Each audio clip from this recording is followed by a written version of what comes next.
ॐ नमो भगवते वासुदेवाय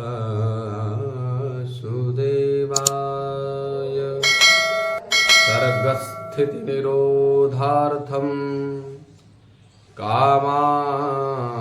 काममयो हि यः तं कामं कामकामघ्नं कामाभावाय कामये यत्कामिनी केलिकलापकुण्ठिता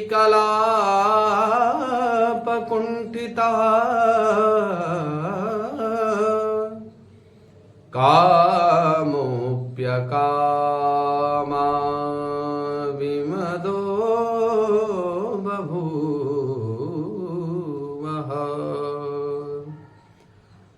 तं मानिनी मानदं सदा श्रीमोहनं मोहनमानतोऽस्म्यहम् यस्याङ्घ्रिपङ्कजपराग परप्रभावाद्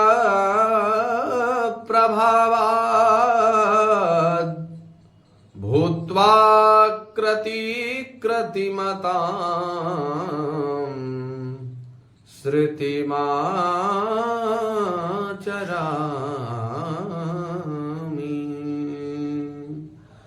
तं सद्गुरुं सतत सर्व सुखं सदग्र्यं वन्दे सदा विमलबोधघनं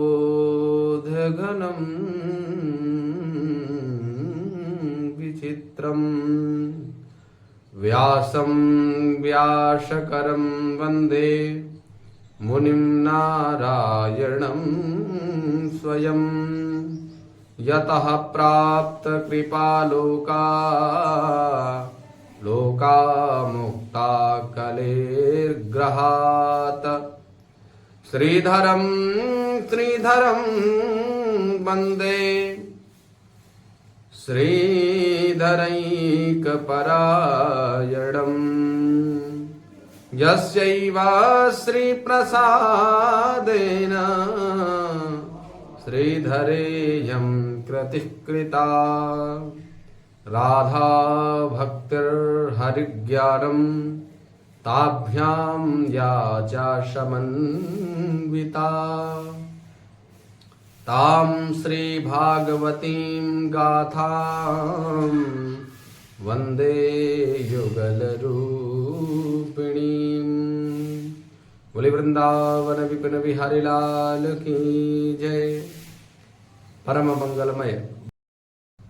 मंगलमय भगवत स्वरूप श्रीमद् भागवत महापुराण ज्ञान यज्ञ सप्ताहांतर्गत आज हम लोग महर्षि कृष्णद्वैपायन वेदव्यास प्रणीत पद्म पुराण के अंतर्गत श्रीमद् भागवत महापुराण के महात्म्य की कथा का श्रवण करेंगे। आइए प्रथम अध्याय से प्रारंभ करते हुए महात्म्य अर्थात महिमा, इन 6 अध्यायों में पद्म पुराण के 6 अध्यायों में श्रीमद् भागवत महापुराण की महिमा का वर्णन है। सर्वप्रथम श्री व्यास जी महाराज महात्म्य में मंगलाचरण करते हुए गोविंद का स्मरण पूर्वक इस महात्म्य कथा का निरूपण करते हैं। आइए मित्रों प्रारंभ करते हैं। सच्चिदानंद रूपाय विश्वोत्पत्त्यादि हेतवे तापत्रय विनाशाय श्रीकृष्णाय वयं नुमः। सर्वप्रथम श्री कृष्णद्वैपायन वेदव्यास जी महाराज इस महात्म्य कथा का निरूपण करने के पूर्व भगवान श्री कृष्ण के चरणों में प्रणाम प्रतिनिवेदित करते हैं। श्री कृष्णाय वयम नुमः। भगवान श्री कृष्ण के चरण कमलों में, पाद पद्मों में हम सभी मिलकर के प्रणाम करते हैं। किस प्रयोजन? क्योंकि प्रयोजनम अनुद्दिश्य न मंदोपि प्रवर्तते। बिना प्रयोजन के मंदाति मंद व्यक्ति भी किसी कार्य में प्रयोजित नहीं होता, प्रवर्तित नहीं होता। तो कहते हैं तापत्रय विनाशाय। तीनों तापों के समूलन करता है श्री कृष्ण, इसलिए हम उनके चरण कमलों में प्रणाम करते हैं, जिससे उनके आशीर्वाद स्वरूप हमारे तीनों तापों की निवृत्ति हो जाएगी। और क्या प्रयोजन है? तो कहते हैं विश्वोत्पत्त्यादि हेतवे। अस्य विश्वस्य, इस विश्व की सृष्टि, पालन पोषण एवं संहरण तीनों के हेतु हैं और तापत्रयों को विनष्ट करने वाले हैं। ऐसे गोविंद के पाद पद्मों में हम सब मिलकर प्रणाम करते हैं। उनके स्वरूप का लक्षण कहते हैं सच्चिदानंद रूपाय। जिस परमात्मा श्री कृष्ण का स्वरूप शतघन, चितघन, आनंद घन है। घन शब्द का प्रयोग इसलिए किया गया जहां पर सत्य के अतिरिक्त मिथ्यात्व का भान न हो पाए, जहां पर घनीभूत अर्थात सत्य के अतिरिक्त मिथ्या की कहीं गुंजाइश ही नहीं है, ऐसा घनीभूत सत्य। चित ज्ञान स्वरूप, जहां पर अज्ञान का बिल्कुल प्रवेश ही नहीं है। सत्य, चित और आनंद, जो आनंद का ही सिंधु है, जो आनंद के ही सिंधु है साक्षात श्री हरि कृष्ण। ऐसे गोविंद जो विश्व के पालन पोषण संभरण तीनों के जो हेतु हैं एवं तीनों तापों को जो विनष्ट करने वाले हैं, ऐसे गोविंद के पाद पद्मों में हम सब मिलकर बारंबार प्रणाम करते हैं। फिर शुकाचार्य जी का स्मरण करते हैं।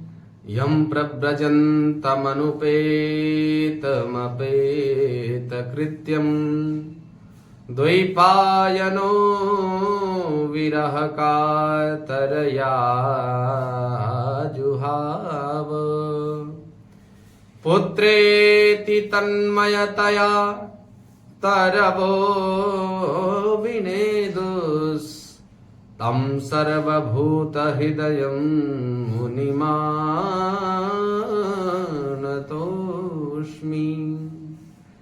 यम प्रव्रजन्तम, जिन शुकाचार्य जी के जाते समय, जिन शुकाचार्य जी का लौकिक वैदिक अनुष्ठान आदि संपन्न नहीं हुए, जैसे प्राणी जब जन्म लेता है तो जात कर्म, नामकरण, पुंसवन, कर्णच्छेदन, यज्ञोपवीत संस्कार इत्यादि नाना प्रकार के संस्कार शास्त्रों में विहित हैं। तो 16 वर्ष की अवस्था में श्री शुकाचार्य जी का जन्म हुआ। अतः पूर्व अवस्था में सुसंपादित करने वाले जो कृत्य थे या लौकिक वैदिक संस्कार थे, उन संस्कारों का होना संभावित नहीं हो पाया, अर्थात वो सारे संस्कार संपादित नहीं हो पाए। परिणाम स्वरूप व्यास जी ने कहा अनुपेतम अपेत कृत्यम, जिनका यज्ञोपवीत संस्कार भी अभी नहीं हुआ है, ऐसे शुकाचार्य जी वन की ओर आगे आगे चल रहे हैं। और द्वैपायनो विरह कातरया जुहाव। द्वैपायन, कृष्ण द्वैपायन वेद व्यास जी महाराज, विरह कातर अर्थात कहीं पुत्र मेरा परित्याग ना कर दे, इस प्रकार की भावना से डरते हुए आजुहाव पुकार रहे हैं। लेकिन पुत्रेति तन्मयतया तरवो भिनेदुष तम सर्वभूत हृदयं मुनिमानतोऽस्मि। वो शुकाचार्य जी महाराज जो परम वीतराग हैं, परम वैष्णव हैं, ऐसे शुकाचार्य जी महाराज वन की ओर बढ़ते ही चले जा रहे हैं। व्यास जी के बुलाने का कोई फर्क नहीं पड़ रहा उन्हें। अब जब यह स्थिति वन्य वृक्षों ने देखी तो कहते हैं, हे व्यास जी, आप तो परम वीतराग, परम वैष्णव, परम बुद्धिमान, ज्ञानवान हैं, फिर भी इस प्रकार से माया के वशीभूत होकर के पुत्र पुत्र कहते हुए पीछे चले जा रहे हो।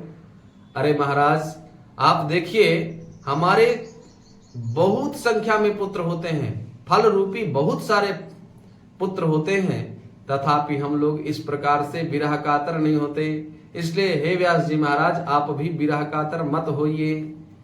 इस प्रकार से शुकाचार्य जी महाराज अपने वन की ओर प्रस्थान कर जाते हैं। तब व्यास जी कहते हैं, तम सर्वभूत हृदयम, ऐसे सर्वभूत हृदय मुनिमान तोष्मी। सर्वभूत हृदय महामुनि श्री शुकाचार्य जी को हम सब मिलकर के प्रणाम करते हैं।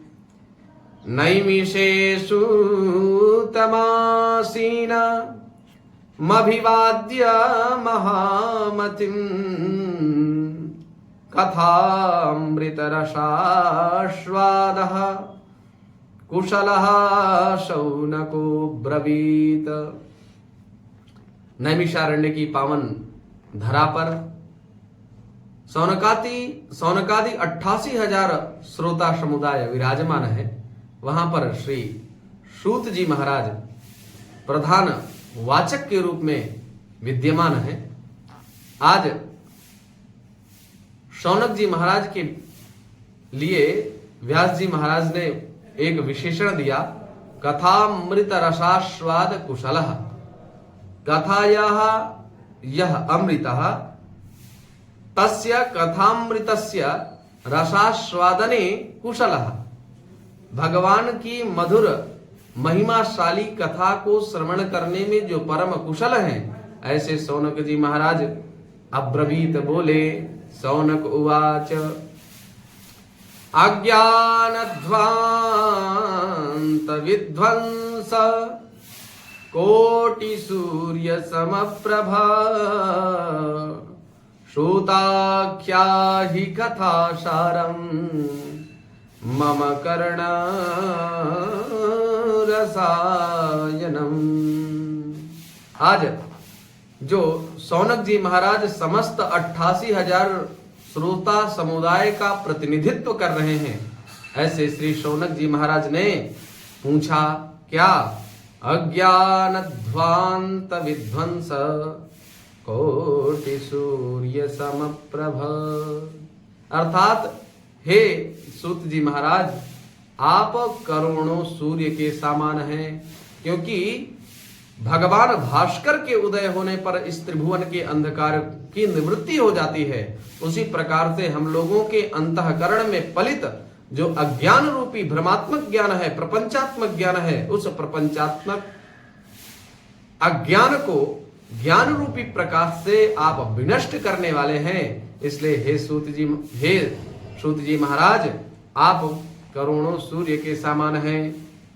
इसलिए सूत जी महाराज, सूतम आख्याहि, हे सूताख्याहि, सूत जी महाराज आख्याहि कहिए, कथा सारम, कथाया सारम सूतम आख्याहि। हे सूत जी महाराज, जो श्रीमद जो कथा का जो सार सर्वस्व है, उस सार सर्वस्व को आप हमसे कहिए। और मम कर्ण रसायनम, ऐसी कथा कहिए जो सार सर्वस्व तो हो, साथ में कर्ण पुटकों को प्रिय लगती हो। ऐसी मधुर मंगलमयी कथा को सुनाइए। भक्ति ज्ञान विरागाप्तो विवेको वर्धते महान माया मोह निरासश्चा वैष्णवैः क्रियते कथम। कहते हैं भक्ति ज्ञान विरागाप्तो, भक्ति ही ज्ञान विराग आप्तो अर्थात प्राप्ति। जिस प्रकार से भक्ति ज्ञान वैराग्य की प्राप्ति हो और विवेको वर्धते महान। विवेक क्या चीज होती है? तो मित्रों, जैसे हम जानते हैं, स्नान करके ही हमें भोज्य सामग्री को खाना चाहिए। ये क्या है? ये है बुद्धि। और तदनुकूल आचरण जब हम करने लगते हैं, तो हम विवेकवान कहे जाते हैं। अर्थात विवेकवान व्यक्ति बुद्धिमान से भिन्न है, और बुद्धिमान व्यक्ति जो होगा, अगर वह आचरणशील है, अपनी बुद्धि के अनुकूल आचरण करने वाला है, तो वो विवेकवान नहीं कहा जाएगा।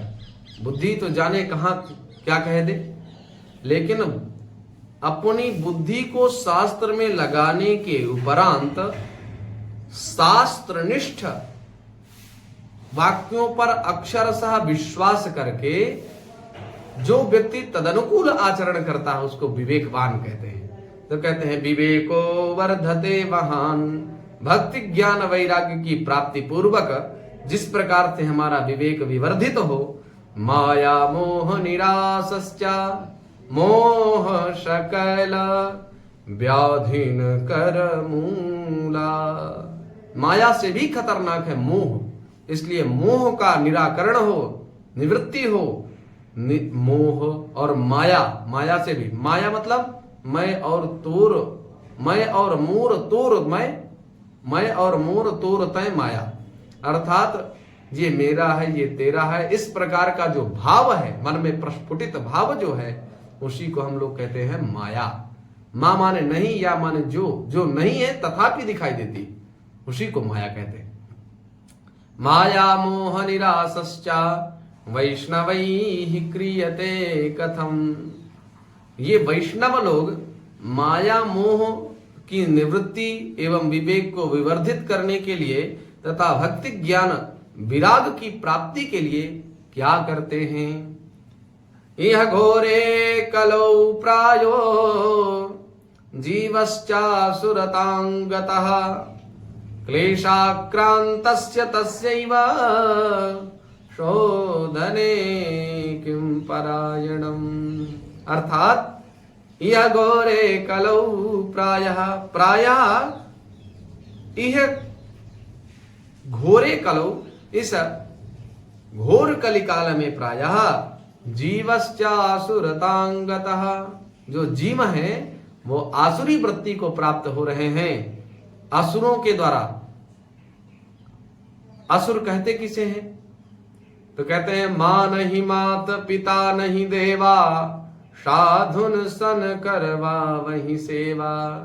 जही के अस आचरण भवानी, ते जानहु निश्चर ते प्राणी। ते जानहु निश्चर सब प्राणी। जिनके इस प्रकार के आचरण हो, मां नहीं मात पिता नहीं देवा। इस कलिकाल में लोग ना माता पिता गुरु किसी को भी नहीं मानते। मानने वालों की संख्या कम है, न मानने वालों की संख्या ज्यादा है। इसलिए कहते हैं आसुरी वृत्ति को प्राप्त हो गए। साधुन सन करवा वही सेवा। इस पर विचार नहीं कि सेवा करने वाला कौन है।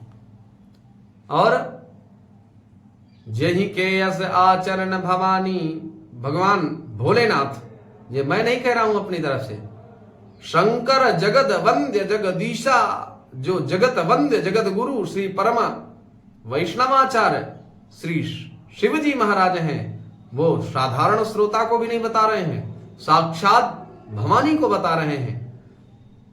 तो वक्ता के रूप में भगवान भोलेनाथ, श्रोता के रूप में प्रतिष्ठित भगवती भवानी को ये बात बता रहे हैं कि इस प्रकार के जो लोग हैं, इस प्रकार के आचरणशील जो हैं, वो निश्चित रूप से राक्षस हैं।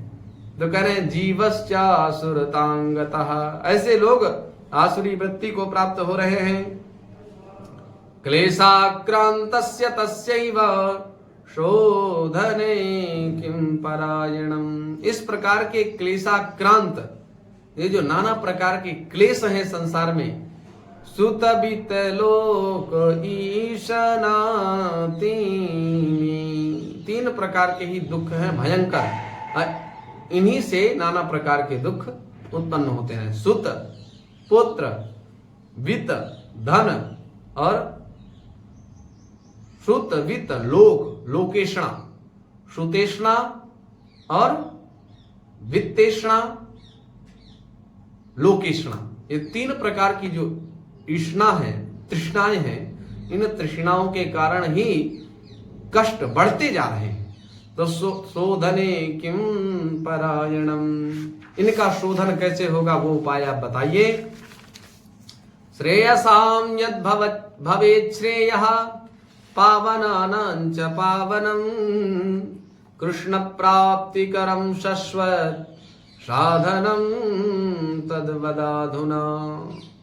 हे सूत जी महाराज, श्रेयसाम यद भवेत् श्रेयः, जो श्रेयस्करों में भी जो श्रेयस्कर हो, जो कल्याणकारियों में भी अत्यंत कल्याणकारी हो, और पावनानां च पावनम, जो परम पवित्रों में भी परम पवित्र हो, और कृष्ण प्राप्तिकरम शाश्वत, जो शाश्वत नित्य भगवान श्री गोविंद के चरण कमलों का सानिध्य प्राप्त करा दे। साधनम तद वद अधुना, अधुना तद साधनम वद, इस समय हमें आप उसी साधन का उपाख्यान करिए ताकि हम लोग भी गोविंद के पाद पद्मों का सानिध्य प्राप्त कर सकें, क्योंकि आपके ऊपर गुरु भगवान की कृपा है।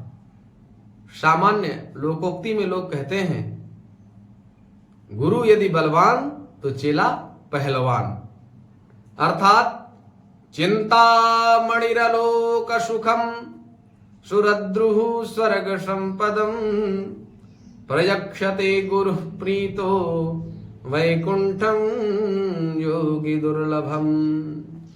कहते हैं चिंतामणि ही अलोक सुखम, चिंतामणि ही लोक सुखम। चिंतामणि जो है वो क्या करती है, बोले लौकिक सुख को प्रदान करने में सक्षम है। चिंतामणि एक मणि विशेष है, अब हमारे पास तो नहीं है, तथापि शास्त्रानुबोधित या शास्त्रों में जो प्रबोधित है, कहते हैं उसके सामने जिस वस्तु का चिंतन करो, जिस भी लौकिक वस्तु का चिंतन करो, उसको वह तत्काल प्राप्त करा देती है। और सुरद्रुः स्वर्ग संपदम, सुरद्रुः जो कल्प वृक्ष है वो स्वर्ग की संपत्ति को प्रदान करने वाला है। परंतु प्रयक्षति गुरु प्रीतो वैकुंठम योगी दुर्लभम, इस चिंतामणि और सुरद्रुः कल्प वृक्ष में यह सामर्थ्य नहीं कि गोविंद का सन्निधान प्राप्त करा दे। यह कृपा तो गुरुदेव भगवान के चरणों में ही है। प्रयक्षति गुरु प्रीतो, प्रयक्षति प्राप्नोति गुरु प्रीतो, गुरु के प्रति यदि निष्ठा बन जाए, गुरु यदि प्रसन्न हो जाए, तो वैकुंठम योगी दुर्लभम, योगी दुर्लभ जो वैकुंठ है वह भी अत्यंत सहजता से प्राप्त हो जाता है।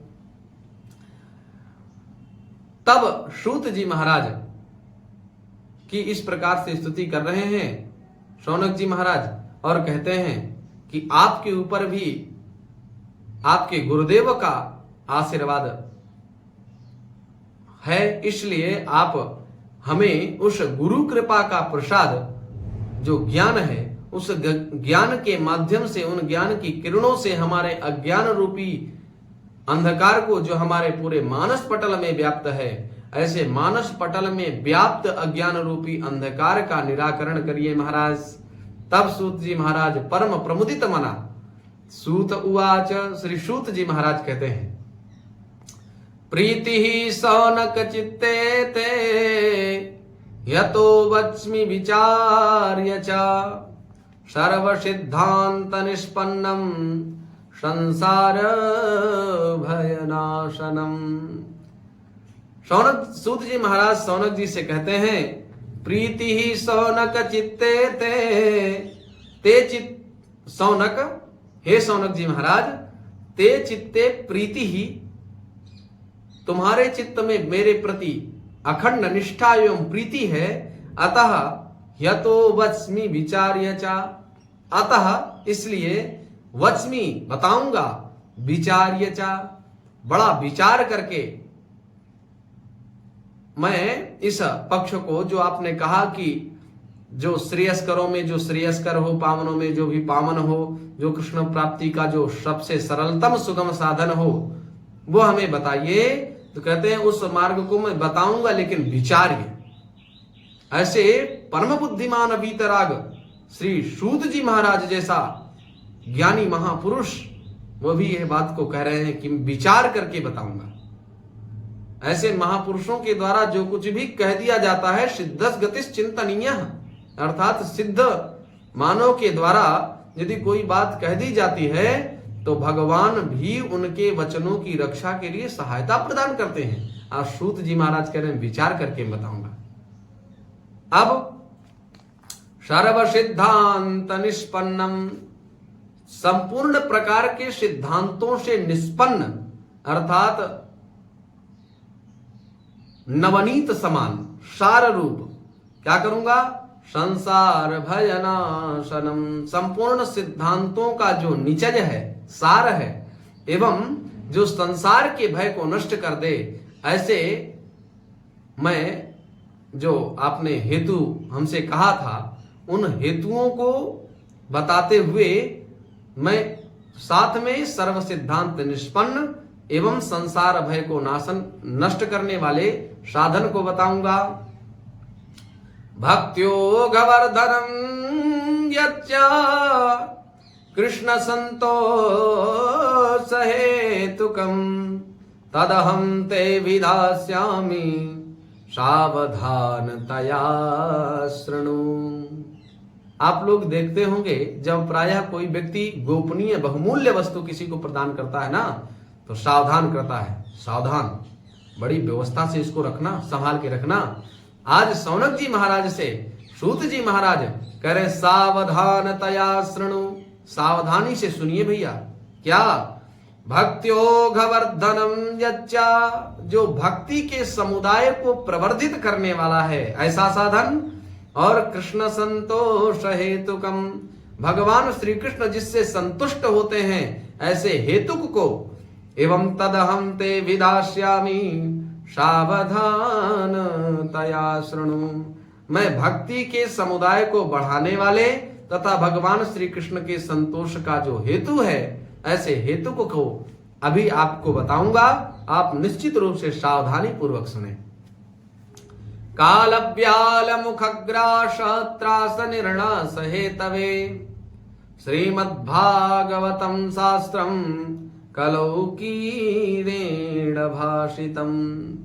काल रूपी जो महाभुजंग है उस महाभुजंग के मुख का ग्रास हो रहे जो मानव हैं उनके निर्नाश, निर्गतः नासः यस्मात्, अर्थात नाश को नष्ट करने के लिए या नाश का जो नाश मुक्ति का जो हेतु है ऐसे नाश मुक्ति के हेतु को अर्थात मानव काल रूपी ब्याल के मुख का ग्रास ना बने इसलिए श्रीमद्भागवतम शास्त्रम, श्रीमद्भागवत महापुराण रूपी जो शास्त्र है कलौकीरेण भाषितम, कीर स्वरूप श्री शुकाचार्य जी महाराज जी ने कलयुग में कलयुग के कलुषित प्राणियों के नाश से मुक्ति कराने के लिए काल रूपी ब्याल के मुख का ग्रास ना हो इसलिए श्रीमद्भागवत महापुराण रूपी शास्त्र का उपाख्यान किया है। एतदस्मादपरं किंचिन मनः शुद्ध्यै न विद्यते जन्मांतरे भवेत् पुण्यम तदा भागवतम लभेत। एतदस्मात् अपरम, इसके अतिरिक्त, अपरम द्वितीयम अर्थात दूसरा, किंचित मनः शुद्धि न विद्यते, श्रीमद् भागवत महापुराणातिरिक्त ऐसा कोई भी साधन नहीं है जिससे हमारे मन की शुद्धि हो और कष्टों का निवारण हो, भक्ति के समुदाय की वृद्धि हो। इस प्रकार का कोई अन्य साधन नहीं है। इसलिए जन्मांतरे भवेत् पुण्यम, जब जन्म जन्मांतरीय पुण्य पुंज समुदित होते हैं तदा भागवतम लभेत, तब भागवत श्रीमद् भागवत महापुराण की कथा संप्राप्त होती है। और भागवतम लभेत, भागवतम सज्जनम सूत सदृशम महापुरुषम, तब सूत जैसे, सूत जी महाराज जैसे महापुरुषों का सन्निधान मिलता है। भागवत भक्त, भागवत कथा अर्थात भागवती कथा को कहने के लिए कोई भागवत तभी मिलता है जब हमें जब हमारे जन्म जन्मांतरीय पुण्य पुंज समुदित होते हैं। परीक्षिते कथां वक्तुं सभायां संस्थिते सुखे सुधा कुंभं गृहीत्वैव देवास्तत्र समागमन। एक बार की बात है, आगे हम इस कथा को विस्तार पूर्वक सुनेंगे। धनुष कोटि से मरे हुए सर्प को एक ऋषि के कंठ में डाल देने से परीक्षित जी को 7 दिन में मरने के लिए श्राप मिल जाता है कि आज से 7वें दिन तुम्हें तक्षक नाग डसेगा।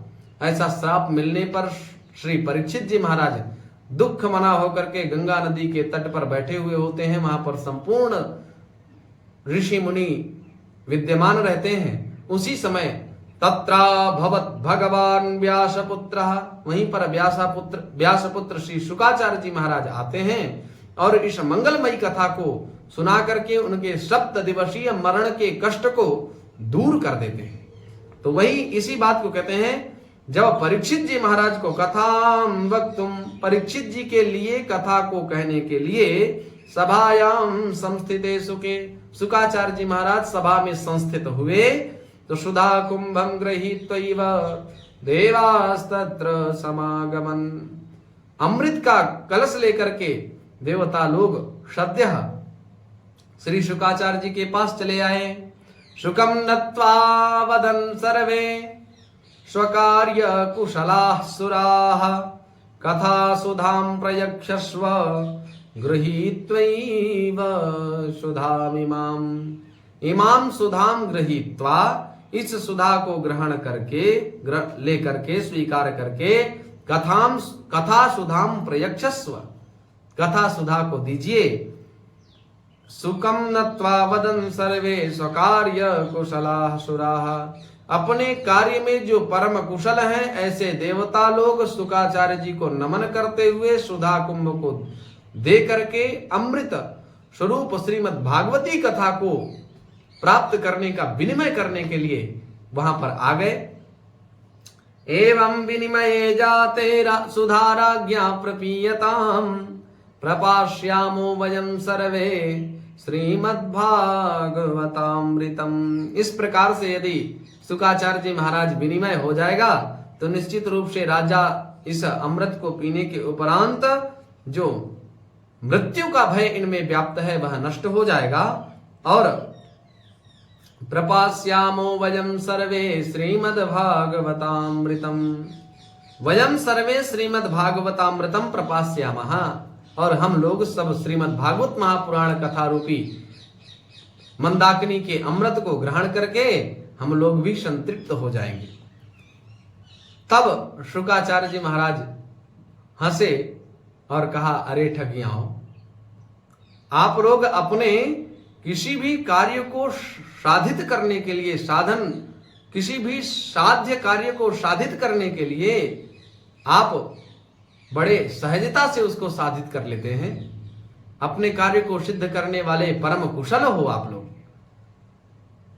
परंतु इस संसार में तो लोग प्रायः मरते रहते हैं, सबको आप अमृत क्यों नहीं देते हैं? तो अमृत की भी अपनी विशेषता है, परंतु श्रीमद् भागवत महापुराण मंदाकिनी या श्रीमद् भागवत महापुराण रूपी गंगा से समुत्पन्न जो अमृत है, गंगा में समुत्पन्न जो अमृत है, उस अमृत की भी अपनी महिमा है। केवल एक बिंदु मैं आपसे निवेदित करूं, समुद्र मंथन के उपरांत एक घट ही केवल अमृत निकला था, लेकिन ये भागवती गंगा हरि अनंत, हरि कथा अनंता, ये बड़ी व्यापक है, इसकी कोई सीमा नहीं है, निश्चितीकरण नहीं कि इतना ही है। अर्थात जो अमृत है उसकी सीमा निर्धारित है। हमारा श्रीमद् भागवत महापुराण रूपी जो अमृत है ये अनंत और अथाह है। तो इस प्रकार के सामान्य अमृत को देकर के हमारे इस अथाह एवं अगाध अतीव दुस्तर अमृत को प्राप्त करने की चेष्टा देवताओं में भी होती है। इसलिए देवता लोग भी बड़े प्रेम से कहते हैं कि हमें इस अमृत को प्रदान करिए, ताकि हम लोग भी इस कथा को श्रवण कर पाए। सुखदेव जी कहते हैं, अगर आप सामान्य श्रोतावत आते, श्रोता की तरह आते, तो जरूर मैं आपको कथा सुनाता, परंतु आप लोग श्रोता नहीं अपितु ठग बन करके, महाठग बन करके आए हो, इसलिए देवताओं को डांट करके शुकाचार्य जी ने भगा दिया। क्व सुधा कहा, क्व सुधा क्व कथा लोके क्व कांचः क्व मणिर्महान् ब्रह्मरा तो विचार्यैवं तदा देवान् जहाशः। श्री शुकाचार्य जी कहते हैं, कहां तो सुधा, क्व सुधा क्व कथा लोके, कहां तो सुधा और कहां कथा, क्व कांचा, तुम्हारा अमृत कांच है और हमारा अमृत क्या है, बोले मणिर महान, ये महान वैदूर्यादि बहुमूल्य मणियों के अंतर्गत परिगणित होने वाला ये हमारा अमृत है, और तुम्हारा कांच का टुकड़ा है अमृत। ऐसे अमृत को हम मणि देकर के क्यों बदलेंगे भाई। ब्रह्मरा तो विचार्यैवं तदा देवान् जहाशः। इस प्रकार से तदा देवान् जहाशः, इस प्रकार से शुकाचार्य जी ने उन देवताओं का उपहास किया। अब अभक्तांस्तांश्च विज्ञाय न ददौ स कथामृतम् श्रीमद्भागवती वार्ता सुराणामपि दुर्लभा। उन देवताओं को अभक्त जान करके, भक्त भिन्नत्वे सति भक्त भिन्नत्वम अभक्तत्वम, भक्त से जो भिन्न है अर्थात भक्ति में भी व्यापार करने की चेष्टा करने वाले अभक्त, वो चाहे देवता हो मानो कोई बना रहे, तो अभक्तास्तान च विज्ञाय, ऐसे अभक्तों को देवों को जान करके न ददौ स कथामृतम, श्रीमद् भागवत महापुराण रूपी जो कथामृत है वो शुकाचार्य जी ने उन देवताओं को नहीं दिया। श्रीमद् भागवती वार्ता सुराणामपि दुर्लभा। इसलिए श्री सूत जी महाराज सौनकादि ऋषियों से कहते हैं कि यह कथा अत्यंत दुर्लभ है, ये देव दुर्लभ कथा मैं आप लोगों के समक्ष सुना रहा हूं। तब उन ऋषियों ने पूछा, महाराज जब लौटाल दिया आगे क्या हुआ। तो कहते हैं राग, अब ब्रह्मा जी से जाकर के उन्होंने शिकायत की कि हम देवता होकर के भी हरि कथामृत से वंचित और सामान्य मानवों को आपने इसका अधिकार दिया, हम ये जानना चाहते हैं इस श्रीमद् भागवत महापुराण की क्या विशेषता है, क्या इसका वैशिष्ट्य है, क्या इसकी महिमा है। तब विधाता ब्रह्मा कहते हैं, इस कथा को श्रवण करने वाले परीक्षित का परिणाम देखो, तब आगे चर्चा करना। तो राज्ञो मोक्षम तथा वीक्ष्य पुराधातापि विस्मितः सत्यलोके तुलां बद्ध्वा तौलयत साधनान्यजः। जब श्रीमद् भागवत महापुराण को श्रवण करने के उपरांत परीक्षित जी का मोक्ष जब विधाता ब्रह्मा जी ने देखा तो धातापि विस्मितः, विधाता ब्रह्मा भी आश्चर्यचकित रह गए। और इस भागवत महापुराण के वैशिष्ट को जानने के लिए सत्यलोक में, स्वर्गलोक में एक तराजू मंगाया। एक तराजू पर अन्यान्य धर्म शास्त्रों को, अन्यान्य साधनों को रखते गए और एक साइड दूसरे पल्ले पर श्रीमद् भागवत महापुराण को रखा गया। दोनों की तुलना की गई, अन्य साधनों की एवं भागवत महापुराण रूपी साधन की, दोनों की समता या उनकी महिमा को जानने की चेष्टा की गई। तो लघुन्यानि जातानि गौरवेण इदं महत् तदा ऋषिगणा सर्वे विस्मयं परमं ययुः। अर्थात लघूनि अन्यानि जातानि, अन्यानि साधनानि लघूनि जातानि, अन्य साधन सभी न्यून हो गए, ऊपर की ओर उठ गए। और गौरवेण इदं महत्, गुरुता के कारण श्रीमद् भागवत महापुराण का जो पलरा था वह नीचे चला गया। तदा ऋषिगणा सर्वे विस्मयं परमं ययुः। तदा तब ऋषिगणा, हे ऋषिगणों, सर्वे विस्मयम ययुः, सभी विस्मयान्वित हो गए। मेनिरे भगवद रूपम शास्त्रम भागवतम कलौ पठनात् श्रवणात् सद्यो वैकुंठ फलदायकम। कहते हैं तब देवताओं ने माना कि यह भागवत महापुराण साक्षात भगवत स्वरूप है। इस कलिकाल में पठनात् श्रवणात्, जो व्यक्ति इस कलिकाल में इस महापुराण का पठन करता है, स्वाध्याय करता है या वाचन करता है, एवं श्रवणात्, जो श्रवण करता है, जो वाचन करता है, सद्यः, शीघ्र ही क्या होता है, बोले वैकुंठ फलदायकम। वैकुंठ भगवान का जो लोक है, वैकुंठ लोक, वह लोक अत्यंत सहजता से संप्राप्त हो जाता है। सप्ताहेन श्रुतं चैतत् सर्वथा मुक्तिदायकं शनकाद्यैः पुरा प्रोक्तं नारदाय दयापरैः। तब शौनक जी महाराज पूछते हैं कि महाराज ये श्रीमद् भागवत महापुराण की कथा 7 दिन में ही सुनना सुनिश्चित हो गया, यह परंपरा कहां से प्रारंभ हुई? जब यह इतना वैशिष्ट्यशाली ग्रंथ है तो इस ग्रंथ को 7 दिन में ही वक्ता लोग क्यों चटपट कर जाते हैं? यह परंपरा किसने प्रारंभ की, 7 दिन में किसने सुना? यह सारा सिद्धांत हमें बताने की कृपा करें। ऐसा निवेदन करने पर श्री शौनक जी महाराज इसका उपाख्यान करते हैं। इस उपाख्यान को हम द्वितीय दिवस में श्रवण करेंगे। पुनः आप सभी लोगों का हार्दिक स्वागत, अभिनंदन, वंदन, धन्यवाद, नमस्कार।